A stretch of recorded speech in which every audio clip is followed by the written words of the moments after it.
শুভ সকাল, রাধে রাধে বন্ধুরা। আর একটা নতুন ভিডিওর সাথে তোমাদের সবাইকে জানাই স্বাগত। আমি অনুমিতা, সুন্দরবনের একটা ছোট্ট গ্রাম থেকে।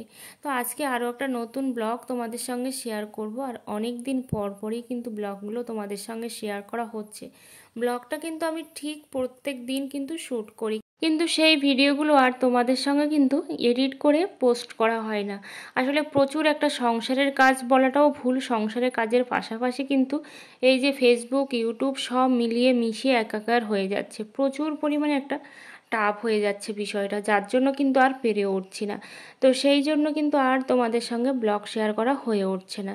যাই হোক, তোমরা যে যেখান থেকে আমার ব্লগটা দেখছো তোমাদের সবাইকে অনেক ভালোবাসার, অনেক স্বাগত। যে প্ল্যাটফর্মেই তোমরা থাকো না কেন, প্রত্যেকটা প্ল্যাটফর্মেই কিন্তু কষ্ট করতে হয়। কষ্ট ছাড়া কিন্তু কখনোই সেখানে সাকসেস পসিবল নয়। তো সেই জন্য অবশ্যই কিন্তু কষ্ট করা লাগে। ইউটিউবটা অনেক ভালোবেসে আমি করেছিলাম, 2021 সাল থেকে স্টার্ট করেছি, কিন্তু সত্যি কথা কখনো কোনো দিনই আমি কন্টিনিউ করতে পারিনি, যার জন্য কিন্তু সফলতার ধারে কাছেও ঘেঁষতে পারিনি।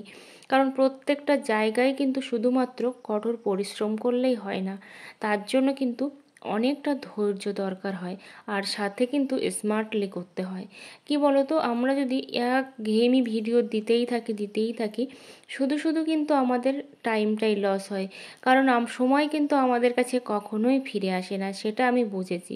ফেসবুকে আগে হচ্ছে আমি এক রকমের ব্লগ ভিডিও বলতে এই যে রিলসের মধ্যেই ব্লগ ভিডিও পোস্ট করতাম, তখন একটা ভালোই ভিউজ আসতো, দেখতাম।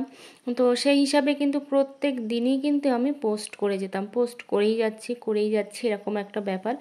তো তারপরে হঠাৎ করে যখন ফেসবুকের আর্নিংটা কমিয়ে দেয়, তখন কিন্তু যতই ভিউজ আসুক না কেন একদমই কিন্তু আর্নিংটা হচ্ছে না, সাথে কিন্তু সেই পরিমাণের ভিউজটাও আসছে না।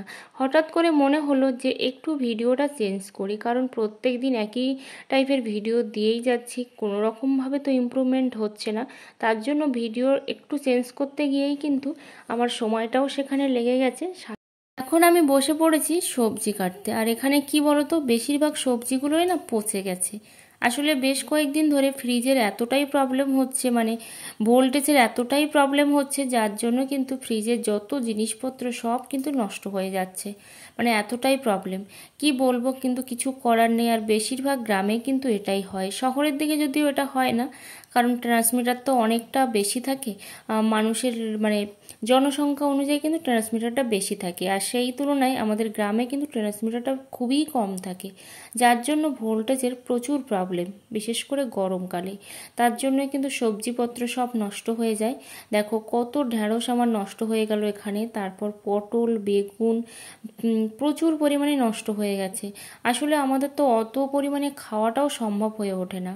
আমার হাজব্যান্ডকে বলেছিলাম খুবই অল্প পরিমাণে সবজি নিয়ে আসতে। আসলে এতটাই সবজির দাম কম পেয়েছে যে এত পরিমাণে বাজার করেছে, খেয়ে উঠতে পারিনি। শুধু শুধু এই সবজিগুলো নষ্ট হলো, টাকাটাও কিন্তু নষ্ট হয়ে গেল। তো আমি সবসময় চেষ্টা করি কোনো রকমভাবে বাড়তি খরচা না করতে বা টাকা পয়সা নষ্ট না করতে, কারণ এটা আমি সত্যি পছন্দ করি না, টাকা পয়সা নষ্ট করাটা। মানে এই যে বেকার নষ্ট করাটা আমার একদমই ভালো লাগে না। সেই জন্যই বলি যে একটু অল্প অল্প করে সবজি নিয়ে আসবে, তাতে করে কিন্তু আমাদের ফ্রেশ সবজিটাও খাওয়া হবে, আবার কিন্তু নষ্টটাও হবে না। কিন্তু শোনেই না, একটু বেশি বেশি করেই নিয়ে আসে, একটু দাম যেহেতু কম পায় সেই কারণেই। আর গ্রামে সবসময় একটু জিনিসের দাম কমই হয় তুলনামূলকভাবে, কেন জানি না। আর গ্রামে তো বেশিরভাগ মানুষ চাষ করে, তার জন্য হয়তো কম হতে পারে। তো এখানে দেখো রান্না করতে করতে এদিকে আমি মোছামুছিও করে নিচ্ছি, আর আমি সমস্ত কাজগুলো কিন্তু এইভাবে রান্না করতে করতে করে নেওয়ার চেষ্টা করি। যেহেতু প্রচুর পরিমাণে বৃষ্টি হচ্ছে, তার জন্য কিন্তু বাইরে আর রান্না করাটা সম্ভব হয়ে উঠছে না। ভাতটা করা হচ্ছে বাইরে, কিন্তু তরকারিটা করা হচ্ছে না। আর সাথে প্রচুর পরিমাণে শরীরটাও খারাপ আমার, যে কারণে কিন্তু আগের মতো আর সেই সংসারে বলো আর কাজকর্মে বলো মন দিতে পারছি না। কাজকর্ম করছি কিন্তু খুব তাড়াতাড়ি যেন হাঁপিয়ে যাচ্ছি, সেই আগের মতো জোশ নিয়ে আর কাজ করতে পারছি না। তোমরা কে কোথা থেকে আমার ব্লগটা দেখছো অবশ্যই কমেন্ট করে জানিও, আর চ্যানেলে নতুন বন্ধু হয়ে থাকলে চ্যানেলটা সাবস্ক্রাইব করে পাশে থেকো। একটা জিনিস সত্যি বুঝেছি, সোশ্যাল মিডিয়াতে কাজ করতে হলে অনেকটাই ধৈর্য দরকার, আর সাথে কিন্তু পরিশ্রম। কারণ আজকে ভিডিও আপলোড করলাম, কালকে আপলোড করলাম না, আবার 5 দিন পরে আপলোড করলাম, এতে করে কিন্তু তোমার চ্যানেলের রিচটা ডাউন হবেই। কারণ বলার কিচ্ছু নেই, ভিডিওতে আজকে ভিউজ আসছে না, কালকে যে ভিডিওতে ভিউজ আসবে না তার কিন্তু কোনো রকম কেউ বলে দেয়নি যে এই ভিডিওতে ভিউজ আসবে না। সত্যি কথা, আমার কিন্তু এমন অনেক ভিডিও আছে যেসব ভিডিও আমি ভাবিনি যে ভিউজ আসবে, সেগুলোতে ভিউজ চলে এসছে। অথচ যেসব ভিডিও আমি ভাবি যে না এই ভিডিওতে হয়তো আমার অনেক ভিউজ আসবে, সত্যি বলতে সেই ভিডিওতে কিন্তু আমি একটুও ভিউজ পাই না।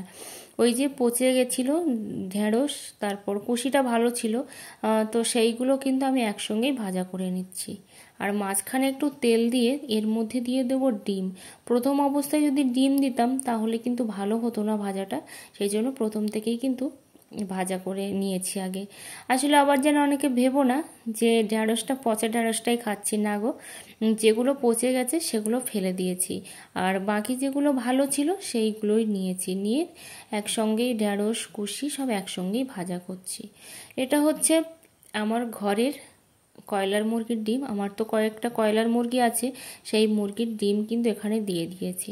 হাঁসেও ডিম পাড়ছে, কিন্তু হাঁসের ডিম যেহেতু আমি খাই না, তার জন্য কিন্তু হাঁসের ডিমটা আমি সবসময় দিই না। যদি অমলেট করে দিই আমার হাজব্যান্ড আর শাশুড়ি মাকেই দিই, আর আমি তো খাই না। আর এইভাবে দেখবে ভাজাতে ডিম দিলে না খুবই টেস্টি হয়। তারপর এখানে পটলটাও ভেজে নেব। ভেবেছিলাম পটলটা ভাজবো না, কারণ এত তরকারি খাওয়ার লোকই হবে না, কিন্তু পরে দেখলাম যে না থাক, পটলটা ভেজে নিলাম, মানে ভাজবো। তার জন্য এখানে যেগুলো একটু পেকে গেছে তার দানাগুলো ফেলে দিয়েছি, আর যেগুলো একেবারেই কাঁচা আছে তার দানাগুলো কিন্তু ফেলিনি, কারণ পটলের দানা খাওয়া নাকি ভীষণই উপকারী। তো দেখো ওদিকে পটলটাও কেটে রেডি করে নিয়েছি, এদিকে আমার ভাজাটাও কমপ্লিট হয়ে গেছে। আর ব্লগের যদি কোনো পার্ট ভালো লেগে থাকে অবশ্যই একটা লাইক কমেন্ট করে পাশে থেকো। তো এখানে দেখো ভাজাটা ভেজে নিচ্ছে, আর আমার এই কড়াইয়ের কালারটা না সম্পূর্ণ আলাদা। কেন জানি না এই কড়াইয়ের কালারটা যেন কেমন একটা হয়ে থাকে, খুব ভালো করে পরিষ্কারও করা যায় না, সেই যত বছর ধরে কিনেছি কড়াইটা একই রকমই। তো এখানে ভাজাটা তুলে নিয়ে তারপর পটলটাও বসিয়ে দেবো। আর এই নাইটিটা জানো তো আমার একটা কাকা শ্বশুরের মেয়ে দিয়েছিল, তো পয়লা বৈশাখে দিয়েছিল, কিন্তু পয়লা বৈশাখে তো আর পরা হয়নি, আমাদের গায়ে অসহজ ছিল তখন, তো সেই সময় আর পরিনি। তো আজকে প্রথম পরলাম, মানে এটা বেশ 4-5 দিন আগের ব্লগ। তো সেই দিনে আমি ফার্স্ট টাইম পরেছিলাম 2 মাস বাদে। ভাবলাম যে বৈশাখ মাসে দিয়েছে, জ্যৈষ্ঠ মাস, আষাঢ় মাস, তো 3 মাস হতে চললো, তো তার থেকে বরং এখন পরাই যাক, সেই জন্য পরে নিলাম। হঠাৎ করেই কিন্তু শরীরটা আবারও খারাপ করছে, ওই যে বললাম তোমাদেরকে, কখন কিভাবে শরীরটা খারাপ হচ্ছে কিচ্ছু বলার নেই। আমার যারা পুরানো ভিউয়ার্স তারা জানো যে আমি কিন্তু অনেকটাই মোটাসোটা ছিলাম, মানে খুব মোটাসোটা নয় কিন্তু অনেকটাই ছিলাম, কিন্তু আস্তে আস্তে না আমি এতটাই রোগা হয়ে যাচ্ছি। সত্যি কথা, গত বছর এরকম টাইমে কিন্তু আমার 54 কেজি ছিল, মানে 54 কেজির মতো ছিল। আর এখন জানো তো কত কেজি হয়েছে? এখন 40। তার মানে ভাবো যে আমার অবস্থাটা কোথায় আর কোথায় এসে দাঁড়িয়েছে। কেন জানি না আমার এরকম হচ্ছে, আস্তে আস্তে ওয়েট লস হয়ে যাচ্ছে, অসুস্থ হয়ে পড়ছি, তারপর মানে দুর্বলতা একটা কাজ করছে, সব কেন হচ্ছে সত্যি আমি জানি না। যাই হোক, এখানে বাটিগুলো দেখো মুছে নিচ্ছি, আর এত বাটি আমার প্রয়োজন লাগে না, সেই জন্য কিন্তু কয়েকটা বাটি তুলে রাখবো, কারণ বেকার শুধু শুধু বের করে রেখে লাভ নেই, যখন প্রয়োজন হবে তখন বের করব, আর বাকিগুলো কিন্তু রেখে দেবো। ওদিকে আমার রান্নাটাও প্রায় কমপ্লিট হয়ে গেছে, কিন্তু এই যে পটল ভাজাটা হচ্ছে। আসলে গ্যাসে রান্না করতে করতে না অনেক কাজই সেরে নেওয়া যায়, যেটা কিন্তু উনুনে রান্না করতে করতে হয় না। তো এখানে দেখো আমি এই বাস্কেটটাও কিন্তু গুছিয়ে নেব। আসলে আমাদের যেহেতু চিমনি নেই তার জন্য প্রচুর পরিমাণে কিন্তু তেল ছিটে পড়ে, তার জন্য এই কভারটা আমি লাগিয়েছি। আর এই বাস্কেটটা আমি ইউটিউব দেখে দেখেই কিন্তু কিনেছি। কেন বলো তো, ইউটিউবে অনেক ব্লগারদের দেখেছি যারা কিন্তু এরকম টাইপের বাস্কেট ইউজ করে। হ্যাঁ, তবে যারা ইউটিউব দেখে দেখে জিনিসপত্র কেনার চেষ্টা করো তাদেরকে বলবো যে সামর্থ্য অনুযায়ী কিন্তু জিনিসপত্র কেনার চেষ্টা করবে, কারণ বড় ব্লগার কিংবা বড়লোক ব্লগার আর গরিব ব্লগারের মধ্যে কিন্তু অনেক ডিফারেন্স আছে, সত্যি কি না? কারণ যাদের টাকা আছে তাদের ব্যাপার একরকম, আর যাদের টাকা নেই, খেটে খাওয়া সংসার, তাদের ব্যাপার কিন্তু সম্পূর্ণ আলাদা। সেই জন্য আমাদেরকে কিন্তু বুঝে শুনে তারপরেই কিন্তু যে কোনো কাজ করা উচিত। টাকার দিকে কিন্তু আগে তাকাতে হবে, কারণ আমার টাকা আছে কি না, আমার সামর্থ্য আছে কি না, সেটা কিন্তু আগে ভাবতে হবে। তারপরে কিন্তু আমাদের যে কোনো কাজে পা বাড়াতে হবে, তাই না? কিন্তু সব কিছুর মধ্যেও কিন্তু একটা মনের শান্তিও দরকার। আমার কিছু নেই বলে আমার মনের মধ্যে যে অশান্তি থাকবে সেটা কিন্তু নয়। সত্যি কথা, আমার কিন্তু মনেই হয় না যে ওর বাড়িতে এত কিছু আছে, তার বাড়িতে অত কিছু আছে, আমার কেন নেই। এটা কিন্তু আমার একবারের জন্যও মনে হয় না। সব সময় মনে হয় সব কিছুই তো ছেড়ে চলে যাব, অতটা কেন চিন্তা করব যে কেন এটা আমার নেই, কেন ওটা আমার নেই। এই জিনিসটা না আমার ভালো লাগে না। তো সেই জন্য আমার আর অত কিছু লাগেও না, বা ভাবিও না যে এটা কিনবো ওটা কিনবো, এরকম ভাবিও না। যেটুকু আছে সেটুকু দিয়েই কিন্তু চালানোর চেষ্টা করি, কারণ কোনো কিছুই সঙ্গে যাবে না, এটা আমি সবসময় ভাবি বা মনেও হয় আমার। সেই জন্য কিন্তু অতটা আমার কিছু মনেও হয় না। যাই হোক, এদিকে ভাজাটা বসিয়ে দিয়ে এদিকে সব কিছু কিন্তু গুছিয়ে নিচ্ছি। থালাগুলো মুছে রাখলে জলটা নিচ থেকে পড়ে না, আর বাস্কেটটা কিন্তু নোংরাও হয় না। তার জন্য কিন্তু মুছে মুছে সব কিছু রেখে দেওয়ার চেষ্টা করি। তো সব কিছু রান্নাবান্না কমপ্লিট হয়ে গেছে, গ্যাসটা মোছাও হয়ে গেছে, তোমাদের সঙ্গে শেয়ার করা হয়নি সেটা। তারপর দেখো এখন রান্নাঘরটা মুছে নিচ্ছি। আগেও একবার মুছে নিয়েছি, আমি সকালবেলা একবার মুছে নিয়েছি, তারপরে কিন্তু রান্নাবান্না করার পরে আবারও কিন্তু মুছে নিই। তাহলে কেন বলো তো, অনেকবার হাঁটা চলাফেরা করতে হয় তো, আর বাইরের থেকে আসা যাওয়া, তার জন্য কিন্তু মুছে নিতে হয়। সবাই ভালো থেকো।